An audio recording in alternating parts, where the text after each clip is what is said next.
মা, এই ছোট্ট ডাক্তারের ভেতর লুকিয়ে আছে জীবনের সব গান, সব আশ্রয় আর সব নীরব ভালোবাসা। পৃথিবীর কেউ যখন আমাদের না বুঝে দূরে সরে যায়, তখনও মা বুঝে নেন চোখের ভাষা, নিঃশব্দ দীর্ঘশ্বাস। তিনি নিজের কষ্টগুলো কখনো শব্দে আনেন না, বুকের গভীরে চাপা দিয়ে রাখেন, যেন সন্তানের পথে কোনো ছায়া না পড়ে। মায়ের জীবনটা ধীরে ধীরে ফুরিয়ে যায় আমাদের জীবনটা গড়তে গড়তে।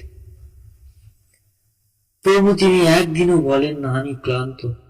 আমাদের হাসির জন্য তিনি নিজের স্বপ্নগুলো নীরবে কবর দেন, আমাদের সুখের জন্য নিজের সুখকে ভুলে যান। আমরা ব্যস্ত জীবনে হয়তো একটি ফোন দিতে ভুলে যাই, একটি খোঁজ নিতে দেরি করি, কিন্তু মা তার সারা দিন অপেক্ষা করে একটুখানি খবরের আশায়। আমাদের একটি কষ্টের খবর তার বুকের ভেতর আগুন জ্বালিয়ে দেয়, অথচ সেই আগুনের তাপ তিনি আমাদের বুঝতে দেন। পৃথিবী আমাদের ভুলগুলো গুণে মনে করিয়ে দেয়, আর মা তখনও বলে আমার সন্তান পারবে। সময়ের সঙ্গে সঙ্গে আমরা বড় হই, শক্ত হই, কিন্তু মায়ের চোখের সামনে দাঁড়ালে আজও আমরা দুর্বল। আজও আমরা সেই ছোট্ট মানুষ যাকে তিনি বুকের সাথে জড়িয়ে বাঁচিয়ে রাখতে চান।